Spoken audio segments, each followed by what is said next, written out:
தீபாவளினா பளிச்சுன்னு ஞாபகத்துக்கு வர்றது பட்டு, பட்டாசு, பலகாரம். பலகாரம்னா ஞாபகத்துக்கு வர்றது மந்த்ரா கடலை எண்ணெய். அபார ருசி, ஆரோக்கியமான உடல் நலம். தீபாவளி அன்னைக்கு மட்டும் இல்ல, என்னைக்குமே கிச்சன்ல இருக்க வேண்டியது மந்த்ரா கடலை எண்ணெய் தான்.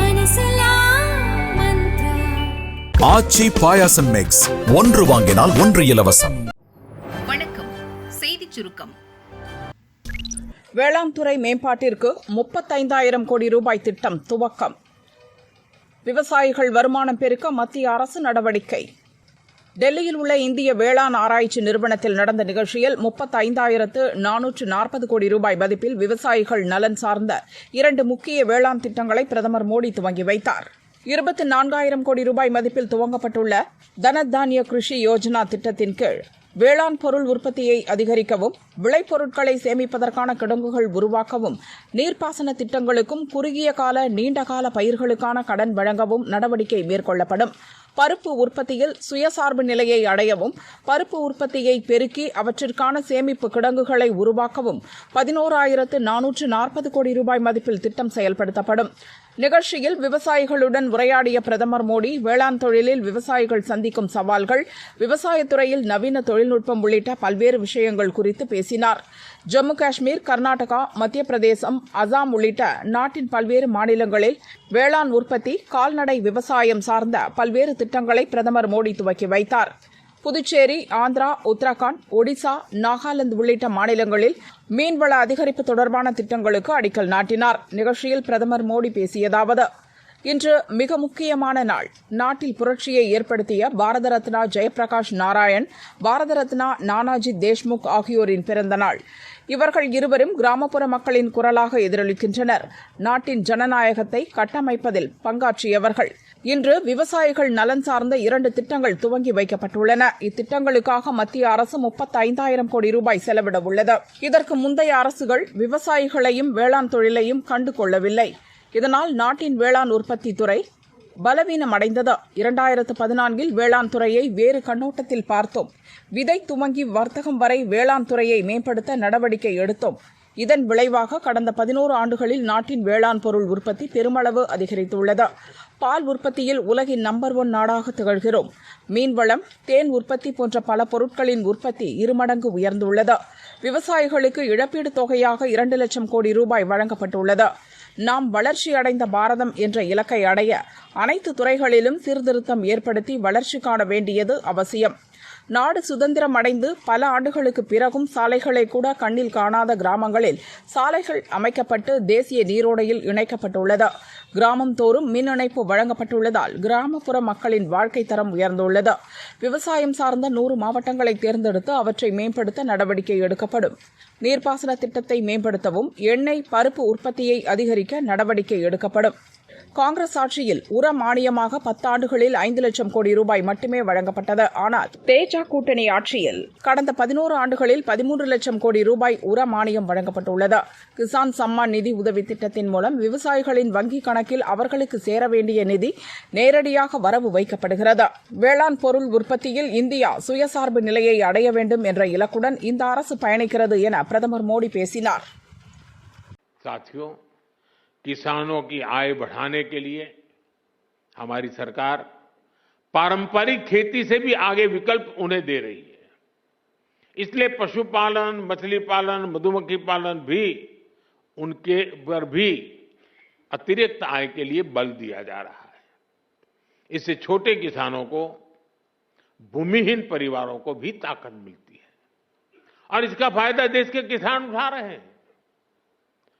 अब जैसे शहद उत्पादन का सेक्टर है, 11 वर्ष पहले जितना शहद भारत में पैदा होता था, आज उसका करीब करीब 2 गुना शहद उत्पादन भारत में होता है. 6-7 साल पहले करीब 450 करोड़ रुपए शहद हम एक्सपोर्ट करते थे, 450 करोड़ रुपए का. लेकिन पिछले साल 1,500 करोड़ रुपए से अधिक का शहद विदेशों को निर्यात हुआ है. ये 3 गुना अधिक पैसा हमारे किसानों को ही तो मिला है. ஸ்கிராட்ச் இருக்கா, பெயிண்ட் ஒட்டி இருக்கா, கார் மோதின வீடியோ இருக்கா, திருமாவளவன் உச்ச டென்ஷன்.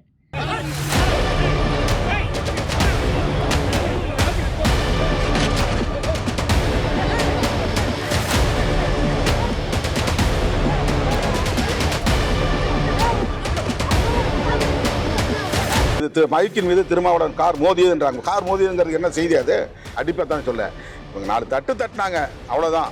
ஏங்க அடங்க மறுங்கிறதுக்கான முழக்கம் வேறுங்க. அது நான் கிட்டத்தட்ட 35 வருஷமா சொல்லிட்டு இருக்கிறேன், அவங்களுக்காக சொல்லலை. பைக்கு மோதியதுங்கிறதுக்கு நீ ஆதாரம் காட்டுங்க. மற்ற சங்கங்கள்லாம் இன்னைக்கு என்ன கண்டிச்சிருக்காங்கல்ல, அந்த சங்கங்கள் எடுத்து இந்த ஃபுட்டேஜ் இருந்தால் எடுத்து காட்டுங்க. உன் கார் அதில் மோதிச்சு, அதனால தான் அந்த செய்தியை போட்டாங்கன்னு காட்டுங்க. நீங்கள் என்ன சொன்னாலும் நான் கேட்டுக்கிறேன், பொது இடத்துல நான் மன்னிப்பு கேட்குறேன். சென்னை ஐகோர்ட் அருகே விசிக தலைவர் திருமாவளவன் சென்ற கார் முன்னால் சென்று கொண்டிருந்த வக்கீல் ராஜீவ்காந்தியின் ஸ்கூட்டர் மீது மோதியதாக தெரிகிறது. இது பற்றி கார் டிரைவரிடம் கேட்ட ராஜீவ்காந்தியை விசிகவினர் கும்பலாக சேர்ந்து தாக்கியுள்ளனர். பார் கவுன்சிலுக்குள் ஓட்டியவரை விடாமல் துரத்தி சென்று அடித்தனர். இது எனக்கு எதிராக நடத்தப்பட்ட திட்டமிட்ட சதி என திருமாவளவன் கூறியுள்ளார். மைக்கின் மீது திருமாவளவன் கார் மோதியதுன்றாங்க. கார் மோதியதுங்கிறது என்ன செய்தி? அது மோதியதாக தெரிகிறதுன்னு வேணா சொல்லியிருக்கலாம்ல, அப்படி சொல்லப்படுகிறது சொல்லலாம்ல, அல்லது அந்த பையன் சொல்கிறான்னாவது சொல்லணும்னா. இவங்க எப்படி ஒரு முடிந்த முடிவுக்கு வராங்க, உறுதியான முடிவுக்கு? இவ்வளவு நடந்த பிறகும் நேற்று நீங்க பேசுறப்ப அவர் வாங்கின அடி பத்தாது, அடி பத்தாதுன்னு சொல்லலை, உசி பேசுற மாதிரி இல்லை, அதெல்லாம் தப்புங்க. அப்படிலாம் சொல்ல கிடையாது. அடி பத்தான்னு சொல்ல இவங்க 4 தட்டு தட்டினாங்க, அவ்வளோதான். அது நான் வீடியோவில் தான் பார்த்து தெரிஞ்சுக்கிட்டேன், வண்டியில் உட்காந்து நான் பார்க்கல. என் வண்டி நகர்ந்துருச்சு. அந்த மொத்த செகண்ட்ஸே பாருங்க, 30 செகண்ட் 40 செகண்ட்ஸ் தான் நடந்திருக்கும். சுற்றி சூழ்ந்து நின்றுட்டாங்க வண்டிக்கு முன்னால். அங்கே என்ன நடக்குதுன்னு தெரியாது, நான் உள்ளே உட்காந்துருக்கும்போது. அந்த மாதிரிலாம் நான் விட்டுட்டு ஒரு ஆள் கிடையாது. பிரச்சனை டக்குன்னு ஸ்பாட்டில் இறங்கிடுவேன் நான்.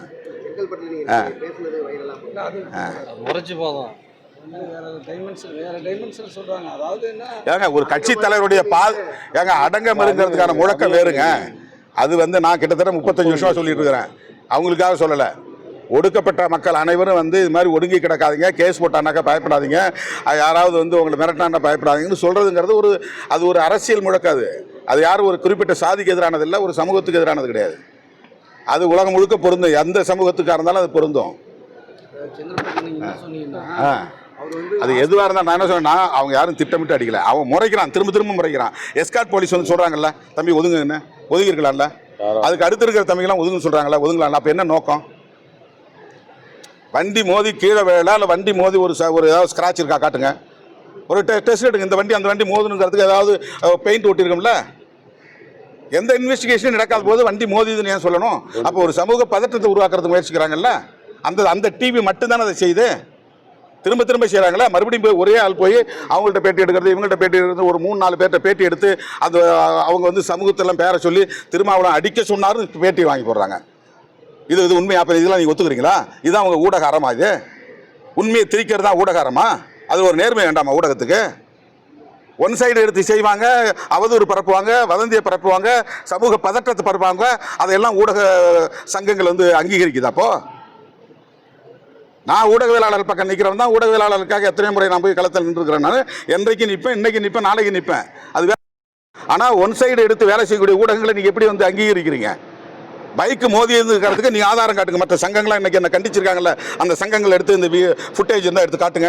உன் கார் அதில் மோதிச்சு, அதனால தான் அந்த செய்தியை போட்டாங்கன்னு காட்டுங்க. நீங்கள் என்ன சொன்னாலும் நான் கேட்டுக்கிறேன், பொது இடத்துல நான் மன்னிப்பு கேட்குறேன். ஆப்கன் அமைச்சர் பிரஸ் மீட், வெளியுறவு அமைச்சகம் விளக்கம். ஆப்கன் வெளியுறவு அமைச்சர் அமீர்கான் முட்டாகி 6 நாள் பயணமாக இந்தியா வந்துள்ளார். டெல்லியில் உள்ள ஆப்கன் தூதரகத்தில் அவர் நேற்று நிருபர்களை சந்தித்தார். அப்போது பெண் நிருபர்களுக்கு அனுமதி அளிக்கப்படவில்லை. ஆண் பத்திரிகையாளர்கள் மட்டுமே நிருபர்கள் சந்திப்பில் பங்கேற்றனர்.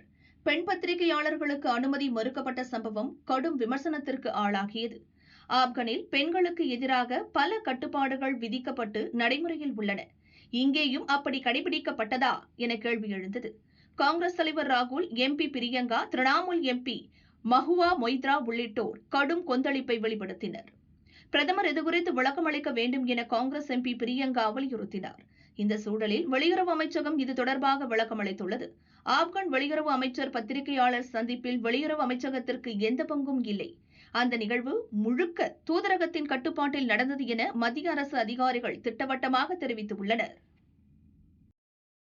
இது இயேசு மீது சத்தியம். சீமான் பரபரப்பு அறிவிப்பு. யாருடன் கூட்டணி? மனம் திறந்த பேச்சு. பன்னாட்டு தமிழ் கிறித்துவ பேராயம் மற்றும் சமூக நீதி பேரவை சார்பில் நாம் தமிழர் கட்சி தலைவர் சீமானுடன் கேள்வி பதில் நிகழ்ச்சி நடத்தப்பட்டது. அப்போது தேர்தலில் யாருடன் கூட்டணி என கேட்கப்பட்ட கேள்விக்கு சீமான் போல்டாக பதிலளித்தார். யாருடனும் கூட்டணி இல்லை, இது இயேசு மீது சத்தியம் என்றார். அன்றைக்கு அந்த நாம் தமிழர் என்ற அரசியல் பேரியக்கத்தை தொடங்குகிற போது நான் விட்டது இன்றும் தட்டி பாருங்கள். எந்த காலத்திலும் நாம் தமிழர் கட்சி இந்திய கட்சி திராவிட கட்சிகளோடு தேர்தல் உடன்பாடு வைக்காது. அந்த நிலைப்பாட்டிலே 15 ஆண்டுகளாக இன்றும் நிற்கிறேன். இந்த தேர்தலிலே 26 234 தொகுதியிலும் போட்டியிடும் 117 பெண்கள், 117 ஆண்கள், அதில் 134 பேர் வெறும் இளைஞர்கள், 25 30 வயதுக்குட்பட்ட இளைஞர்கள், ஆகச் சிறந்த கல்வியாளர்கள், அதிலே ஒடுக்கப்பட்ட நிராகரிக்கப்பட்ட நாவிதர், குயவர், வண்ணார், இப்படி இந்த தமிழ் சமூகத்திலே ஆதி தமிழ் கொடிகள் எவரவர் நிராகரிக்கப்பட்டிருந்தாரோ அவர்களுக்கெல்லாம் தேர்தலில் நிற்க வாய்ப்பு. அப்படி பெரும் மாறுதலை இந்த நிலத்திலே செய்கிறோம். இப்போதும் தனித்து நிற்போம், 29 தேர்தலிலும் தனித்து நிற்போம். ஏன் தனித்து நிற்போம்? தனித்துவத்தோடு நிற்போம். நீ வலிமை உள்ளவனாக ஆக வேண்டுமா? தனித்து நின்று போராடுங்கிறான்.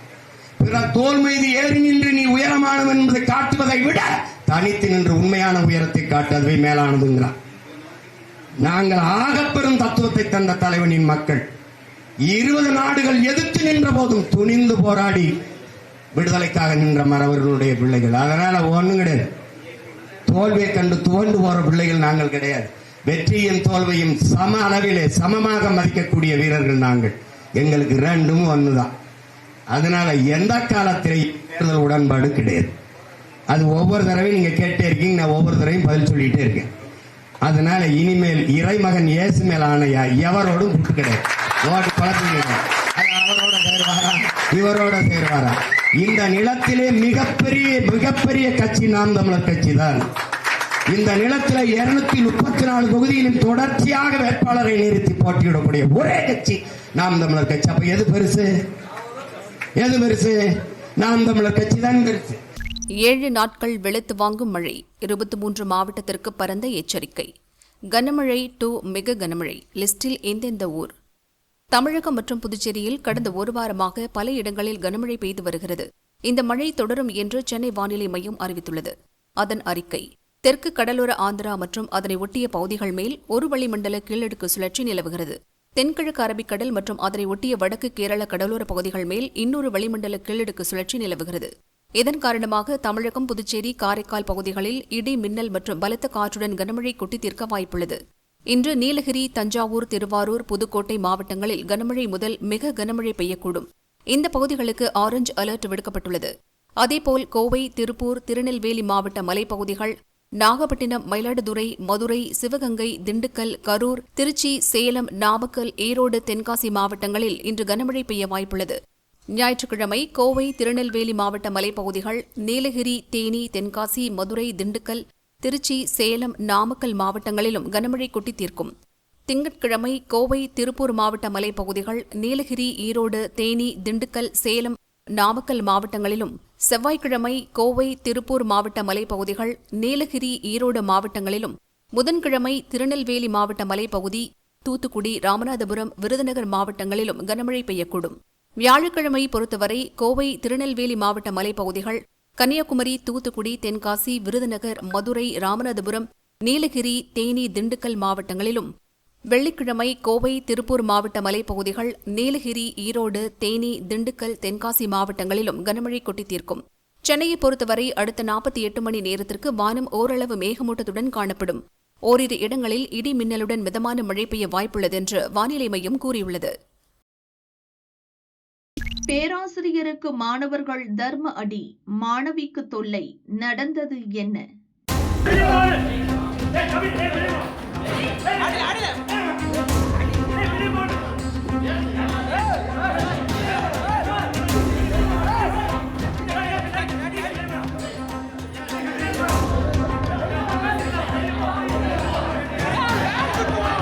திருநெல்வேலி சேரன்மகாதேவி அருகே தனியார் இன்ஜினியரிங் கல்லூரி ஒன்று செயல்படுகிறது.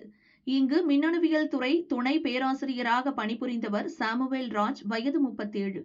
கல்லூரியின் 3ஆம் ஆண்டு பயிலும் மாணவர்கள் சென்ற 3ஆம் தேதி இண்டஸ்ட்ரியல் சுற்றுலாவுக்காக கேரள மாநிலம் மூணாறு சென்றுள்ளனர். சாமுவேல் ராஜ் 2 பெண் பேராசிரியர்கள் 16 மாணவிகள் மற்றும் 29 மாணவர்கள் சென்று திரும்பியுள்ளனர். சுற்றுலாவின் போது சாமுவேல் ராஜ் ஒரு மாணவிக்கு பாலியல் தொல்லை தந்ததாக கூறப்படுகிறது. சுற்றுலா சென்று வந்த பிறகு சக மாணவர்களுக்கு இந்த சம்பவம் தெரியவந்தது. சம்பவம் தொடர்பாக விசாரணை கமிட்டி அமைக்கப்பட்டு விசாரணை நடப்பதாக கூறப்படுகிறது. இந்த சூழலில் கல்லூரியில் பேராசிரியர்கள் அறைக்குள் புகுந்து சாமுவேல் ராஜை நேற்று மாணவர்கள் தாக்கினர். ஆசிரியர்கள் சிலர் இதை வீடியோ எடுத்தனர். ரோந்து சென்றபோது இதை கவனித்ததாக கூறி போலீசார் வழக்கு பதிந்தனர். மாணவர்கள் சுஜின், ஷேக் முகமது மைதீன், முத்துராஜ், ஸ்ரீதர் ஆகிய 4 பேரை கைது செய்து சிறையில் அடைத்தனர். மாணவர்கள் கைது செய்யப்பட்டதை கண்டித்து சக மாணவ மாணவிகள் இன்று கல்லூரி வளாகத்தில் போராட்டத்தில் ஈடுபட்டனர். பாதுகாப்புக்காக போலீசாரும் குவிக்கப்பட்டனர். பாலியல் புகாருக்கு உள்ளான சாமுவேல் ராஜை சஸ்பெண்ட் செய்து கல்லூரி நிர்வாகம் உத்தரவிட்டது. போலீசார் ஒருதலைபட்சமாக செயல்பட்டதாகவும் அந்த ஆசிரியர் மீது நடவடிக்கை எடுக்கவில்லை எனவும் மாணவர்கள் மற்றும் SDPI, SFI போன்ற அமைப்புகள் கண்டனம் தெரிவித்தனர். ஆனால் பாதிக்கப்பட்ட மாணவி மற்றும் ஆசிரியர் தரப்பில் எந்த புகாரும் தரப்படவில்லை. சம்பவம் குறித்து மாவட்ட SP சிலம்பரசன் சார்பில் ஒரு மறுப்பு அறிக்கை வெளியிடப்பட்டுள்ளது. அதில் பாதிக்கப்பட்டதாக கூறப்படும் மாணவி தரப்பில் எந்த புகாரும் தரப்படாததால் வழக்கு பதியவில்லை. SDPI, SFI போன்ற அமைப்புகள் போலீஸ் மீது கூறும் குற்றச்சாட்டுகளில் உண்மையில்லை என விளக்கமளித்துள்ளனர். திமுக எம்பியை தட்டி கேட்ட இளைஞர் மிரட்டி விரட்டியடிப்பு. கிராம சபையில் உடன்பிறப்புகள் அடாவடி. வேலூர் மாவட்டம் குடியாத்தம் அருகே உள்ள மேல்பட்டி கிராமத்தில் இன்று கிராம சபை கூட்டம் நடந்தது. வேலூர் MP கதிரானன், குடியாத்தம் திமுக MLA அமுலு உள்ளிட்டோர் கலந்து கொண்டனர். விழாவில் பேசிய கதிரானன் கருணாநிதி ஸ்டாலினை புகழ்ந்து பேசினார். அவர்கள் வழியில் உதயநிதி நடப்பதாகவும் சொன்னார். அந்த பொறுப்புக்கு யார தெரியுமா நியமிச்சிருக்கிறாரு? தன்னுடைய ஒரே மகன் உதயநிதி ஸ்டாலினை அந்த அமைச்சரவையை கொடுத்து இந்த வேலையை நீதான் செய்யணும். எங்க அப்பா பண்ணது, நான் பண்ணது, தாத்தா பண்ணதையும் அப்பா பண்ண வேலையும் நீ செய்யணும்னு அவர் பிள்ளைகிட்ட ஒப்படைச்சிருக்காரு. உதயநிதி ஸ்டாலின் அவர்களும் அதே கண்ணும் கருத்துமா அந்த வேலையை பண்ணிருக்காரு. அந்த மனுஷன் தூங்கி பார்த்ததே கிடையாது. கரூர் கூட்ட நெரிசலில் சிக்கி 41 பேர் இறந்த சம்பவம் பற்றியும் பேச துவங்கினார். விஜயை அவன் இவன் என திட்டினார். கரூர்ல 41 பேர் செத்து போனான். யாரோ ஒரு நடிகர் வந்தவன நடிகரை பார்க்கறதுக்கு போனவன கூட்ட நெரிசல்ல செத்து போயிட்டாங்க. ஆனா முதலமைச்சர் சொல்லிருக்கலாம், யாரோ வந்தாங்க, யாரையோ பார்க்க வந்தாங்க, செத்து போயிட்டாங்கன்னு சொல்லிருக்கலாம். ஆனா நம்ம முதலமைச்சர் அப்படி இல்லை. அந்த நடிகர் ராத்திரியோட ஊரை விட்டு போயிட்டான். யார பார்க்க வந்தாங்களோ அந்த நடிகர் ஊரை விட்டு போயிட்டான். ராத்திரியோட ராத்திரியா போயிட்டு வீட்டுக்கு போய் சேர்ந்துட்டான். ஆனா தூங்கிக்கிட்டு இருந்த நம்ம முதலமைச்சர் ராத்திரியோட ராத்திரியா நடுராத்திரி 1:30 மணிக்கு ஆஸ்பத்திரிக்கு போய் நின்று அந்த யாரெல்லாம் பாதிக்கப்பட்டிருக்காங்களோ அடிப்பட்ட எல்லா பேஷண்ட்டுக்கும் பெட்டுக்கு போய் நின்று அவங்களுக்கு என்ன வேணும் ஏது வேணும்னு சொல்லி கிட்டத்தட்ட 100கணக்கான உயிர்களை காப்பாற்றுறது நம்ம முதலமைச்சர் தான். ஆக நம்ம முதலமைச்சர் மாதிரி ஒரு நல்ல முதலமைச்சர் தமிழ்நாட்டுக்கு இல்ல இந்தியாவுக்கே வழிகாட்டக்கூடிய முதலமைச்சர். கிராம சபை கூட்டத்துக்கு வந்திருந்த ஒருவர் MP பேச்சை கேட்டு ஆவேசமாகிவிட்டார். என்னால் இனிமேலும் பொறுக்க முடியாது. கிராம சபையில் ஏன் அரசியல் பேசுகிறீர்கள் என MP கதிரானந்தை பார்த்து கேட்டார். நீங்க உங்க நெஞ்சில கை வச்சு சொல்லுங்க, நம்ம முதலமைச்சர் நமக்காக உழைக்கிறாரா இல்லையா? நம்ம முதலமைச்சர் நமக்காக வாழ்றாரா இல்லையா? தயவு செய்து இடையூறுக்கு மன்னிக்கணும். இது என்னுடைய பஞ்சாயத்து. இந்த பஞ்சாயத்து இருங்க ஐயா, இது பொது விவாதம் தானே ஐயா. தயவு செய்து பேச விடுங்க ஐயா. நான் இவ்வளவு நேரம் அமைதியா பேசுறதே தவறுன்னு நான் நினைக்கிறேன் ஐயா. பொது விவாதம் ஐயா, கிராம சபா கூட்டத்தை நீங்க பண்றீங்க ஐயா. தவறு ஐயா. கோர்ட்ல வழக்கு இருக்குது. ஏன் இப்ப நீங்க அதை பத்தி பேசுறீங்க? அது வேண்டாங்க சார். அது இல்ல, இந்த மக்களுடைய வாழ்வாதார பிரச்சனை என்ன? நீங்க வந்து சொல்ற முழுசா கேளுங்க. நான் பேசிட்டு சொல்லுங்க. மைக் என்கிட்ட இருக்கு. நான் பேசி முடிச்சோம் மைக்கை கொடுக்குறேன். இல்ல நீங்க அதெல்லாம் பேச வேண்டாம். எங்களுடைய வாழ்வாதார பிரச்சனைகளை மட்டும் பேசுங்கய்யா.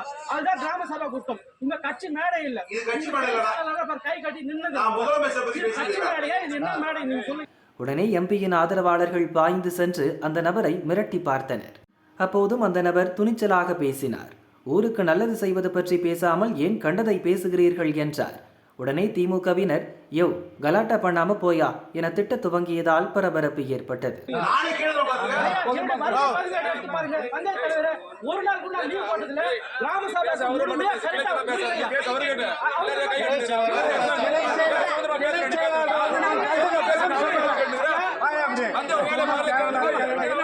நீங்க யாரு?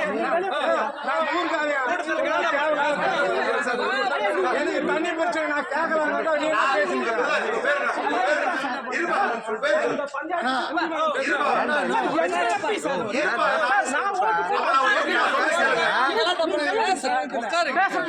சண்டையை வீடியோகிராஃபர்கள் ஆர்வத்துடன் படம் பிடித்தனர்.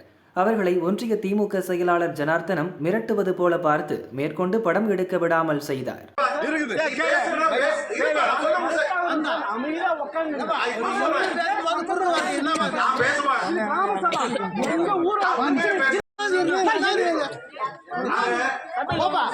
யாரது, டிஸ்போஸ் பண்ணுங்க என கதிரானந்த் எம்பி உத்தரவிட்டதும் போலீசார் அந்த நபரை சமாதானப்படுத்துவது போல நைசாக பேசி வெளியே கூட்டி வந்து அனுப்பி வைத்தனர்.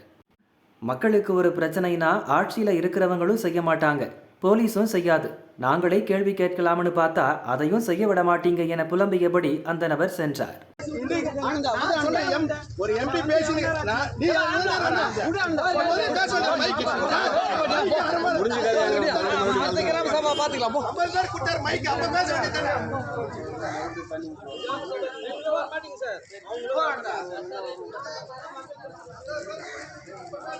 சுற்றிலும் திமுகவினர் திரண்டிருக்க எம்பி என்று பாராமல் துணிச்சலாக கேள்வி கேட்ட அந்த நபர் பெயர் ஆனந்த் என்றும் தாவேக்கு அனுதாபி எனவும் கூறப்படுகிறது. மக்கள் பிரச்சனைகளை பேச வேண்டிய கிராம சபை கூட்டத்தில் அரசியல் பேசிய எம்பியை தட்டி கேட்ட இளைஞரை திமுகவினர் மிரட்டி அனுப்பிய சம்பவம் வேலூர் மாவட்டத்தில் பெரும் பரபரப்பாக பேசப்படுகிறது.